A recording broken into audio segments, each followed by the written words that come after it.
క్రీస్తునందు ప్రేమైనటువంటి వారలారా, ఈ దినమున కొరకు ఏర్పాటు చేయబడినటువంటి వాక్య భాగము పరిశుద్ధ గ్రంథము నుండి 16వ సంకీర్తన 8వ వచనాన్ని మనము చదువుకుందాము. సదాకాలము యెహోవా యందు నా గురి నిలుపుచున్నాను. ఆయన నా కుడి పార్శ్వమందు ఉన్నాడు గనుక నేను కదల్చబడను. అందువలన నా హృదయము సంతోషించుచున్నది, నా ఆత్మ హర్షించుచున్నది, నా శరీరము కూడా సురక్షితముగా నివసించుచున్నది. ప్రార్థించుకుందాం. పరిశుద్ధుడవైన మా దేవా, సర్వశక్తి కలిగినటువంటి మా రక్షక, నీకు స్తుతులు స్తోత్రములు సమర్పించుకుంటూ ఉన్నాము. మా దేవా, మా ప్రభువా, మమ్మల్ని ప్రేమించి మా కొరకు నీ ప్రాణాన్ని అర్పించినందుకై నీకు స్తుతులు స్తోత్రములు సమర్పించుకుంటూ ఉన్నాం. మా తండ్రి, నీ బిడలమైనటువంటి మాకు ప్రభువా, మీరిస్తున్నటువంటి ఆయురారోగ్యాలను బట్టి, మీరిస్తున్న భద్రతను బట్టి ప్రభువా నీకు స్తుతులు స్తోత్రములు సమర్పించుకుంటూ ఉన్నాం. మా దేవా, మా జీవితకాలం అంతా నాయన మేము నీ కొరకు జీవించడానికి సహాయం దయచేయండి. దేవా, ఈ ఆరాధనలో ప్రభువా మీరు మాకు తోడుగా ఉండండి. నీ యొక్క సహాయాన్ని మాకు దయచేయమని మా ప్రభు అయిన యేసుక్రీస్తు నామమున వేడుకొనుచున్నాము తండ్రి, ఆమేన్. క్రీస్తునందు ప్రియమైనటువంటి వారలారా, మీ అందరికీ కూడా ప్రభు నామములో శుభములు అందజేస్తూ ఉన్నాను. ఈ దినం ఒక శ్రేష్టమైనటువంటి కీర్తనను మనము ధ్యానించబోతూ ఉన్నాం. పరిశుద్ధ గ్రంథములో నుండి 16వ సంకీర్తన. ఈ 16వ సంకీర్తన శీర్షికను మనము గమనించినట్లయితే దావీదు రసిక కావ్యము అని వ్రాయబడి ఉన్నది. 16వ సంకీర్తన టైటిల్. ఈ రసిక కావ్యము అనే దానికి మనము అర్థాన్ని ఆలోచించినట్లయితే, రసికుడు ఎవరయ్యా అంటే ఆనందించేటువంటి వాడిని రసికుడు అంటాడు. ఏదైనా ఒక పనిని ప్రారంభించినప్పుడు, ఒక కార్యాన్ని ప్రారంభించినప్పుడు, ఆ కార్యము పూర్తయిన తరువాత ఆ కార్యాన్ని జరిగినటువంటి ఆ కార్యాన్ని చూచి, లేకుంటే జరిగినటువంటి ఆ కార్యాన్ని గురించి ఎక్కువ ఆనందించేటువంటి వాడు అని అర్థము రసికుడు అంటే. ఇప్పుడు మనం పరిశీలించినట్లయితే దావీదు మహారాజు ఎన్నో కీర్తనలను ఈ గ్రంథంలో రాశాడు.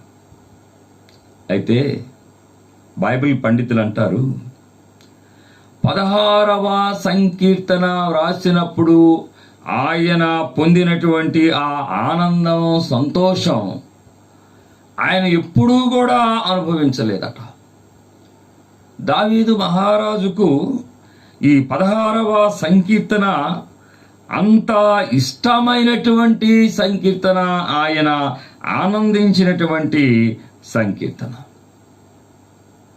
క్రీస్తునందు ప్రేమైనటువంటి వారలారా, ఈ కీర్తనలో మనం గమనించినట్లయితే దావీదు మహారాజు ఆయన దేవునిని ఆశ్రయించిన విధానము, దేవుడు దావీదు మహారాజుకు ఇచ్చినటువంటి భద్రత, ఆ తర్వాత ఆయన అనుసరించిన విధానాన్ని బట్టి దావీదు మహారాజుకు ఇచ్చినటువంటి ఆ దేవుని పరలోక స్వాస్థ్యము, ఈ గొప్ప శ్రేష్టమైనటువంటి విషయాలను గురించి ఈ కీర్తనలో మనము చూస్తూ ఉంటాం. అన్నిటికంటే ప్రాముఖ్యంగా యేసుక్రీస్తు యొక్క పునరుద్ధానాన్ని గురించి ఇక్కడ ఈ కీర్తనలో రాయడము జరిగిందండి. ఒక విషయము ఏంటంటే, దావీదు మహారాజు ప్రవక్తల ఆ వరుసలో లేడు. ప్రవక్తల వరుసలో యెషయా ప్రవక్త ఉన్నాడు, ఇర్మియా ప్రవక్త ఉన్నాడు, యెహెజ్కేలు ప్రవక్త ఉన్నాడు, మరి దానియేలు ప్రవక్త ఉన్నాడు. ఇంతమంది ప్రవక్తలు, చిన్న ప్రవక్తలు, ఒక 12 మంది చిన్న ప్రవక్తలు ఉన్నారు. ఏ ప్రవక్తలు ప్రవచించినటువంటి గొప్ప ప్రవచనాలు, యేసుక్రీస్తును గురించినటువంటి ప్రవచనాలు దావీదు మహారాజు ప్రవచించాడు. సరే, ఏది ఏమైనా కూడా ఈ కీర్తనలో ఒక మాట అంటూ ఉన్నాడు. 4వ కీర్తనలో, యెహోవాను విడిచి వేరొకని అనుసరించు వారికి శ్రమలు విస్తరించును అంటూ ఉన్నాడు. యెహోవాను విడిచి వేరొకని అనుసరించు వారికి శ్రమలు విస్తరించును. క్రీస్తునందు ప్రేమైనటువంటి వారలారా, ఈ 4వ వచనాన్ని మనము అర్థం చేసుకోవడానికి ఇక్కడ అంటూ ఉన్నాడు, శ్రమలు విస్తరించును అని అంటూ ఉన్నాడు. ఎవరికి శ్రమలు విస్తరిస్తాయి అంటే యెహోవాను విడిచినటువంటి వారికి. ఇది వాస్తవం. మన జీవితాల్లో కూడా మనం గమనించినట్లయితే దేవుడు ఆయన మనలను ప్రేమించి ఎన్నిక లేనటువంటి వారిని, మనల్ని ఆయన ఎన్నుకున్నాడు.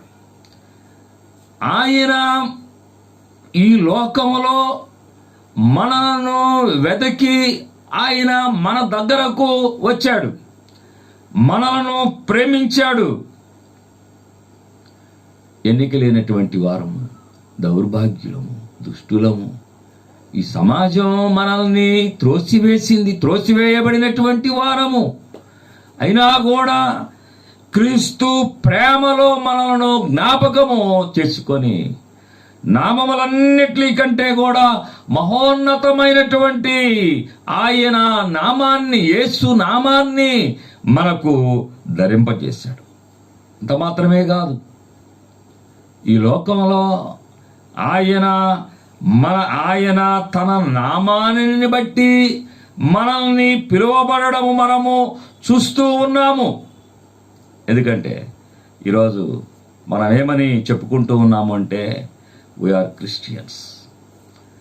లోకము మనల్ని ఏమని సంబోధిస్తుంది అంటే దే ఆర్ క్రిస్టియన్స్, వారు క్రైస్తవులు అని మరి ఈ లోకము చేత మనము పిలువబడుతూ ఉన్నాము అండి.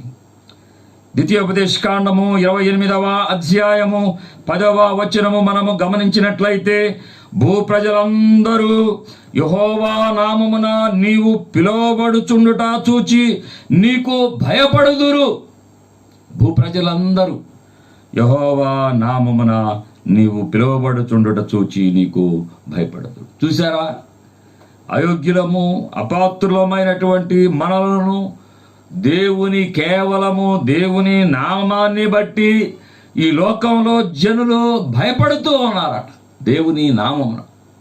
సో ఈ లోకంలో ఎవరికి లేనటువంటి రెస్పెక్ట్ ఏంటయ్యా అంటే దేవుని నామము అన్నమాట.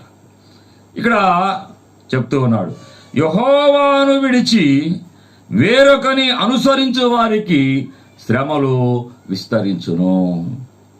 దీనిని ఏమంటారంటే బ్యాక్ స్లైడర్స్ అని చెప్పేసి అంటారు. Back sliders. చాలా మంది క్రీస్తు నామాన్ని రుచి చూచి ఆయన ఇచ్చినటువంటి ఐశ్వర్యాన్ని అనుభవించి బ్యాక్ స్లైడర్స్ అయిపోతారు. యేసు క్రీస్తును విడిచిపెట్టేస్తారు, యేసు క్రీస్తును మర్చిపోతారు. ఆయన చేసినటువంటి మేళ్లను, ఆయన చేసినటువంటి ఉపకారాలను మర్చిపోతూ ఉన్నారండి చాలామంది. దావీదు మహారాజు అట్టి వారిని గురించి చెప్తూ ఉన్నాడు. యెహోవాను విడిచి వేరొకని అనుసరించు వారికి శ్రమలు విస్తరించును అంటూ ఉన్నాడు. క్రీస్తునందు ప్రేమైనటువంటి వారలారా, యేసుక్రీస్తు ఆయన నిన్ను నన్ను ప్రేమించాడు. ఆయన తన ప్రాణాన్ని అర్పించాడు. ఆయన పవిత్రమైనటువంటి నిర్దోషమైన తన రక్తము చేత మనల్ని విమోచించాడు. కాబట్టి క్రీస్తు ప్రేమను మనము ఎలా మర్చిపోగలము? ఒకవేళ మర్చిపోతే అన్నాడు, యెహోవాను విడిచి వేరొకరిని అనుసరించు వారికి శ్రమలు విస్తరించును. ఈ దినాల్లో మనం గమనించినట్లయితే క్రైస్తవ కుటుంబాలు శ్రమలను అనుభవిస్తూ ఉన్నారు. వేదనలను అనుభవిస్తూ ఉన్నారు. దినమంతా కూడా దుఃఖంతో ఉంటూ ఉన్నారు. ఎందుకో తెలుసా? బ్యాక్ స్లైడింగ్, క్రీస్తును విడిచిపెట్టడం. క్రీస్తును విడిచిపెట్టి ఈ లోకంలో తాత్కాలికమైనటువంటి సుఖభోగాల కొరకు మరి వేరొకరిని అనుసరించడం, అది కరెక్ట్ కాదు. దేవుని బిడ్డలారా, క్రీస్తులో ఉన్నట్లయితే ప్రతి శ్రేష్టమైన ఈవిని ఆయన మనకు అనుగ్రహించడానికి సిద్ధంగా ఉన్నాడు. రెండవ విషయము ఏంటయ్యా అంటే, సదాకాలము, 8వ వచనము, సదాకాలము యెహోవాయందు నా గురి నిలుపుచున్నాను అంటూ ఉన్నాడు. సదాకాలము యెహోవాయందు నా గురి నిలుపుచున్నాను. అపోస్తలుడైన పౌలు ఫిలిప్పీయులకు రాసినటువంటి పత్రికలో ఒక మాట అంటూ ఉన్నాడండి. ఏంటయ్యా అంటే ఆ మాట, ఈ 12వ వచనం, నేను దేని నిమిత్తము క్రీస్తు యేసు చేత పట్టబడితినో దానిని పట్టుకొనవలనని పరిగెత్తుచున్నాను అంటూ అన్నాడు. దేని నిమిత్తము క్రీస్తు యేసు చేత పట్టబడితినో దానిని పట్టుకొనవలనని పరిగెత్తుచున్నాను. క్రీస్తునందు ప్రేమైనటువంటి వారలారా, యేసు క్రీస్తు ఆయన మనలను ఈ లోకంలో నుండి పిలుచుకున్నాడు. కాల్డ్ అవుట్ అంటారు, called out people, we are called out people. దేవుని చేత లోకములో నుండి పిలువబడినటువంటి వారం మనం. కాబట్టి పౌలు అంటూ ఉన్నాడు, దేని నిమిత్తము క్రీస్తు యేసు చేత నేను పిలువబడితినో దానిని పట్టుకొనవలనని పరిగెత్తుచున్నాను. చిన్న బిడ్డలను మనం గమనించినట్లయితే వారి చేతిలో ఉన్నటువంటి ఆ బాలు క్రిందపడి వెళ్తూ ఉంటే ఆ బాలు కొరకు వాడు దానిని పట్టుకొనడానికి పరిగెత్తుతూ ఉంటాడు. పరిగెత్తలేక పరిగెత్తుతూ ఉంటాడు. చివరకు ఎటకేలకు ఆ బాలును పట్టుకొని తీసుకొని వస్తాడు. ఆ చిన్న పిల్లవాని యొక్క ఆ గురి చూడండి, తన చేతిలో పడినటువంటి ఆ బాలు వెళ్ళిపోతూ ఉన్నది, దూరంగా వెళ్ళిపోతూ ఉన్నది.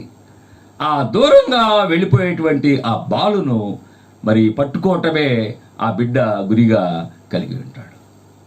అలాగే దేవుని బిడలమైనటువంటి మనము యేసుక్రీస్తు చేత మనము ఎందుకు పిలువబడినాము, ఇది ఆలోచించాలండి. ప్రతి క్రైస్తవుడు కూడా ఆలోచించాలి. క్రైస్తవ చిన్న బిడ్డలు కూడా ఆలోచించాలి. దీనికి వయస్సుతో నిమిత్తము లేదు. మన కుటుంబాల్లో ఉన్నటువంటి బిడ్డలు, చిన్నపిల్లలు కానీ యవనులు కానీ తల్లిదండ్రులుగా మనము కానీ క్రీస్తు యేసు చేత మనం ఎందుకు పిలువబడ్డాము, మన యొక్క గురి ఏంటి లోకములో అనేది తెలుసుకోవాలి. గురి లేనటువంటి జీవితము మనము జీవించకూడదు. భక్తుడు ఒక పాట రాస్తాడు, యేసుక్రీస్తు నిన్ను పిలిచినగా అనేటువంటి పాటలో గురిలేని నీ బ్రతుకు ఎరయాయే విరోధికి అని ఒక శ్రేష్టమైన పాట భక్తుడు రాస్తూ ఉన్నాడు. ఈ లోకంలో నీవు నేను దేవుని బిడలము అని చెప్పుకుంటూ ఈ లోకము చేత మనము దేవుని నామము చేత పిలువబడుతూ మనలో ఆ గురి లేని జీవితం గనక ఉన్నట్లయితే మనము సాతానుడు మనల్ని మోసం చేస్తాడు. సాతానుడు వాడుకుంటాడు మనల్ని. కాబట్టి దేవుడు, మన ప్రభువు అయినటువంటి యేసుక్రీస్తు, మన రక్షకుడు, మన విమోచకుడైనటువంటి యేసుక్రీస్తు మనల్ని వాడుకోవాలి అంటే మన జీవితాల్లో ఒక గురిని మనము కలిగి ఉండాలి. ఇక్కడ ఈ అపోస్తుడైన పౌలు ఫిలిప్పీలకు రాసిన పత్రిక 3వ అధ్యాయంలో 14వ వచనములో, క్రీస్తు యేసునందు దేవుని ఉన్నతమైన పిలుపునకు కలుగు బహుమానమును పొందవలెనని గురి యొద్దకే పరిగెత్తుచున్నాను. చూసారా, ఎంత గొప్ప భాగ్యమో!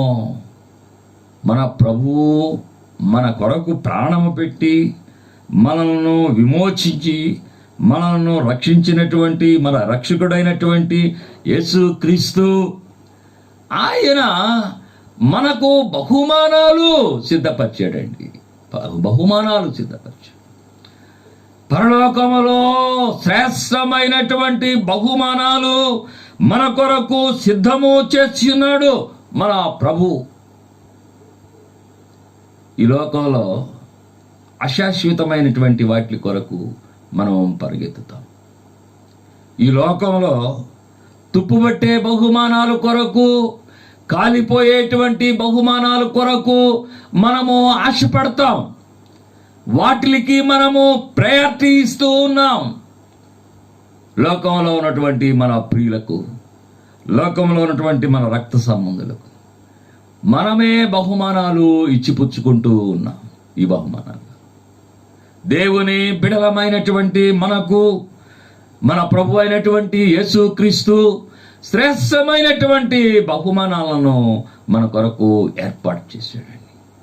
పౌలు ఈ లోకములో ఉండి, ఆయన ఈ లోకములో నరునిగా ఉండి పరలోకములో మన ప్రభువు ఇచ్చేటువంటి ఆ బహుమానాలని చూస్తూ ఉన్నాడు.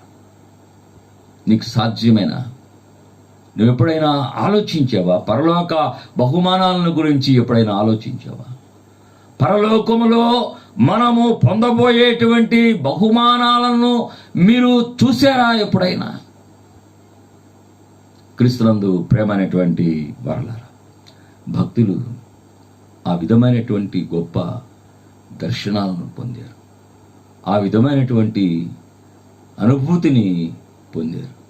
అబ్రహాము అయితే ఈ లోకంలో ఉండి మరి దేవుడు దేనికి శిల్పియు నిర్మాణకుడునై ఉన్నాడో ఆ పట్టణాన్ని, ఆ గుడారాన్ని వారు ఈ లోకంలో నుండే చూశారండి. పౌలు పొందబోయేటువంటి ఆ బహుమానాలను ఈ లోకంలో నుండే చూశారు, భక్తులు చూశారు. కాబట్టి మన ప్రభువు ఇచ్చేటువంటి బహుమానాలు ఉన్నాయి. ఆ బహుమానాల కొరకు మనము ఎదురు చూడాలి. 14వ వచనాన్ని మళ్ళా చదువుకుందాం. క్రీస్తు యేసునందు దేవుని ఉన్నతమైన పిలుపునకు కలుగు బహుమానమును పొందవలెనని గురి యొద్దకే పరిగెత్తుచున్నాను. ఉన్నతమైన పిలుపు. నీవు నేను ఉన్నతమైన పిలుపు మనం పొందాం. ఈ ఉన్నతమైన పిలుపునకు ప్రత్యేకమైనటువంటి బహుమానాలు ఉన్నాయి. ప్రత్యేకమైన బహుమానాలు. అప్పుడప్పుడు ఈ లోకంలో కొంచెం గొప్పవాళ్ళు వెళ్ళకపోతే వాళ్ళు మంచి బహుమానాలు ఇస్తుంటారు. మన ప్రభువు ఈ లోకంలో ఉన్న రాజులందరికంటే కూడా గొప్ప రాజు. రాజులకు రాజు, ప్రభువులకు ప్రభు మన రక్షకుడు యేసుక్రీస్తు. అందుకోసమే ఆయన పిలుపు మరి ఉన్నతమైనటువంటి పిలుపండి. ఆయనది ఉన్నతమైనటువంటి పిలుపు. ఈ గొప్ప పిలుపుతో నీవు నేను పిలువబడ్డాం. ఈ గొప్ప రాజు ప్రభు ఆయన గొప్ప ఉన్నతమైనటువంటి బహుమానాలు సిద్ధం చేశాడు, నీ కొరకు నా కొరకు. ఈ బహుమానాలను గురించి ఎప్పుడైనా ఆలోచిస్తావా? మిస్ చేసుకుంటావేమో ఈ బహుమానాలు. ప్రభు సిద్ధపరిచినటువంటి బహుమానాలు. ఈ లోక చింతలలో పడి, ఈ లోక వ్యవహారాలలో పడి ఆ బహుమానాన్ని నిర్లక్ష్యం చేస్తావేమో. ప్రభు ఇచ్చేటువంటి ఆ బహుమానాన్ని పోగొట్టుకుంటావేమో. రక్షణ పోదు, రక్షణ ఉంటుంది, కానీ ప్రభు ఇచ్చేటువంటి బహుమానాలు పోతాయి. కాబట్టి ఈ లోకంలో అపోస్తుడైన పౌలు అంటున్నాడు, నేను గురి యొద్దకే పరిగెత్తుచున్నాను అంటున్నాడు. ఏంటి గురి అంటే సువార్తే.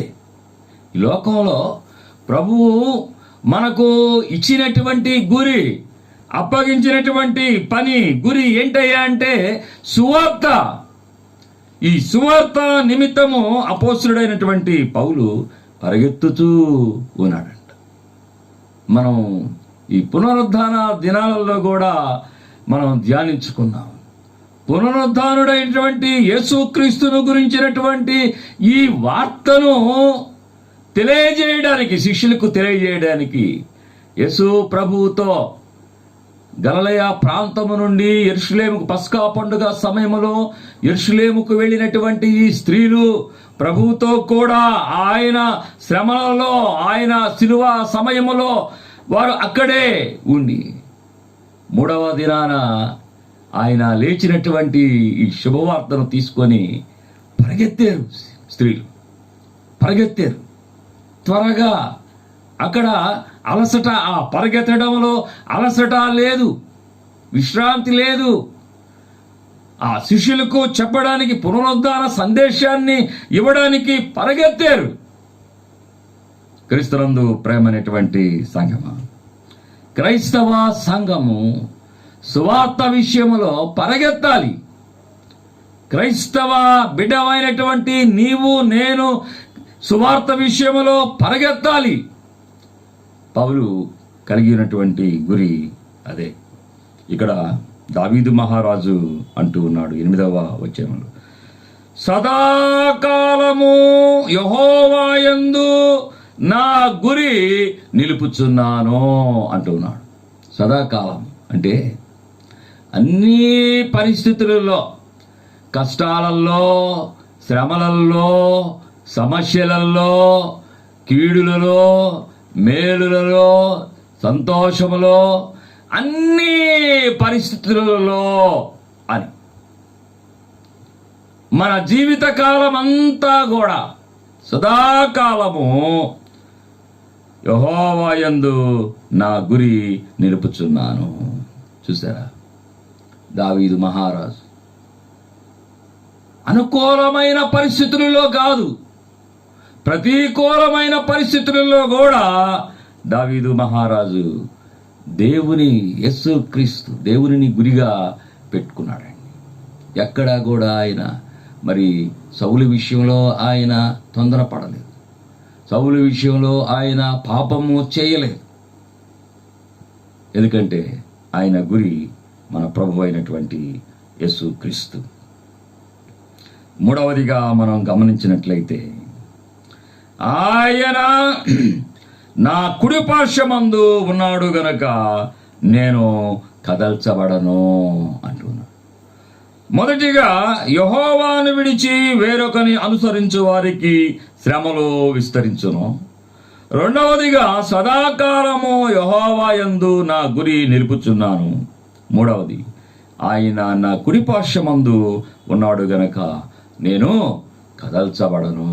క్రీస్తునందు ప్రియమైనటువంటి వారలారా, దావీదు అనుభవించినటువంటి శ్రమలు అవి వర్ణించలేము మనం. ఎందుకంటే దావీదు ఒక సామాన్యమైనటువంటి గొర్రెల కాపరి.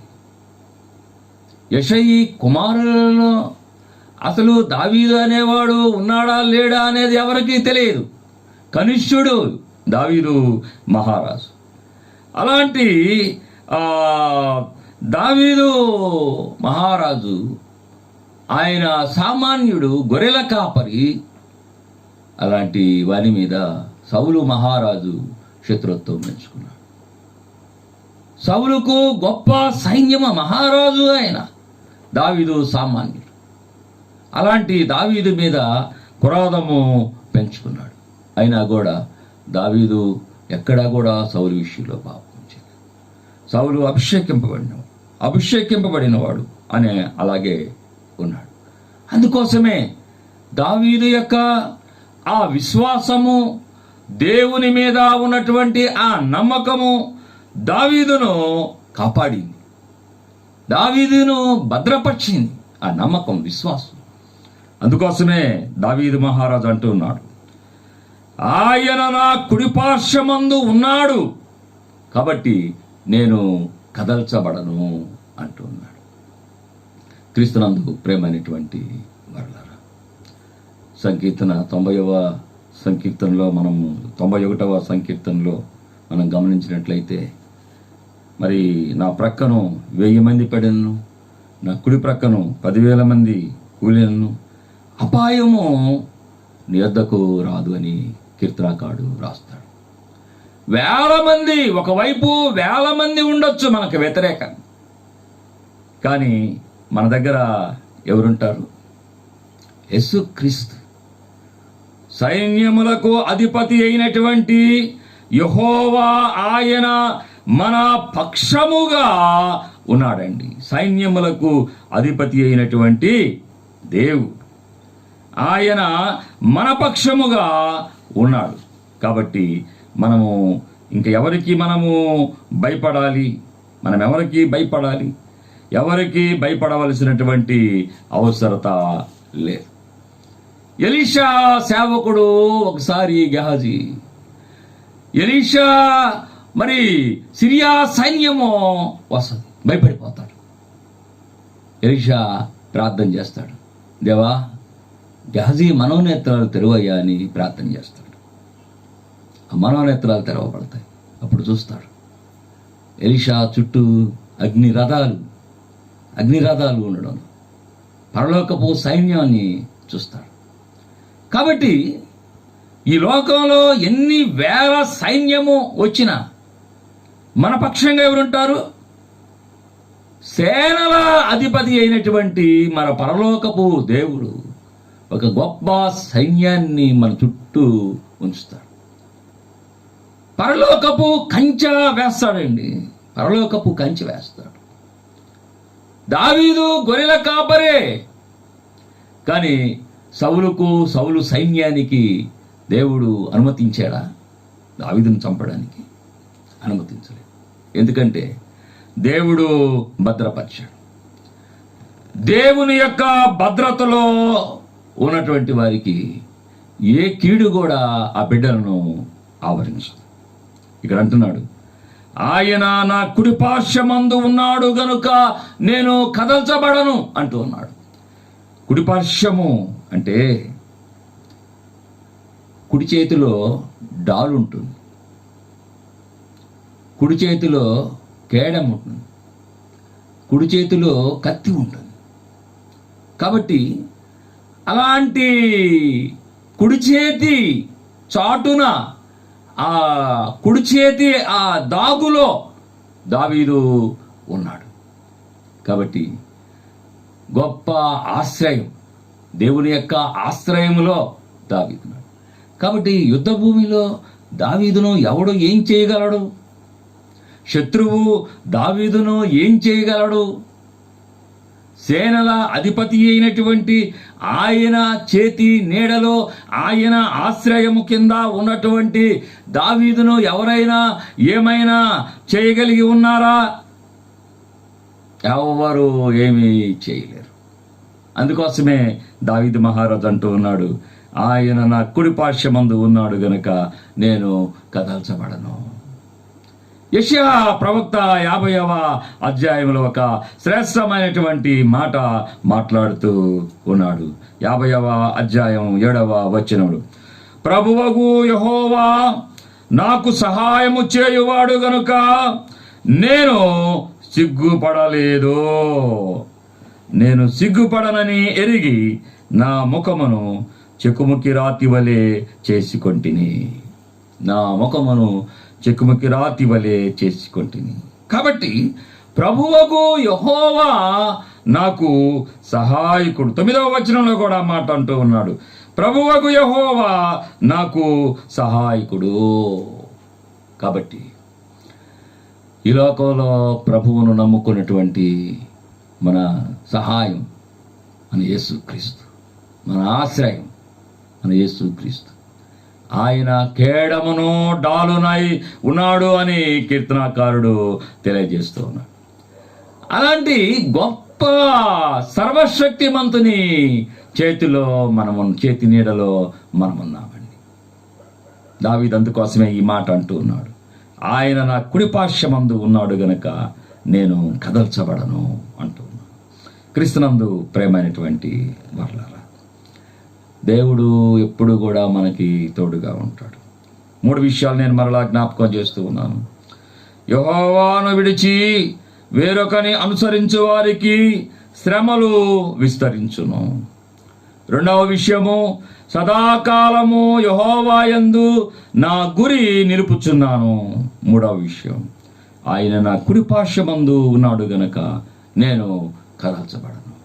కాబట్టి క్రైస్తవ సంఘం, నీవు నేను ఈ లోకంలో ఏ విషయాలలో కూడా మనము బెదురుకోకూడదు. ఏ విషయాలలో కూడా మనము చింతించకూడదు. శత్రువుకు మనము భయపడకూడదు. పరలోకపు సైన్యము మనకి తోడుగా ఉంటుంది. అయితే మనం చేయాల్సింది ఒకటి, మనం ఎప్పుడు కూడా వెనుకంచి వేయకూడదండి. దేవునిని మనం విడిచిపెట్టకూడదు.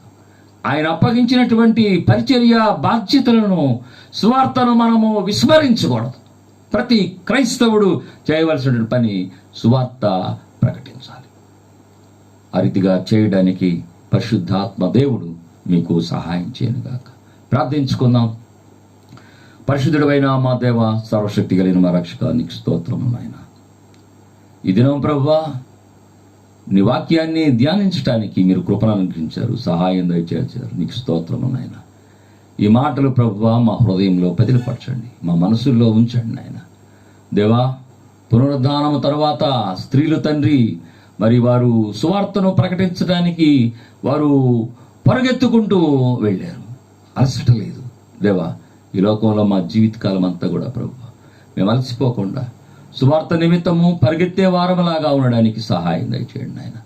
వెనుకంజ వేసేటువంటి ఆ మనసును మాలో నుంచి తీసివేయండి ప్రభువా.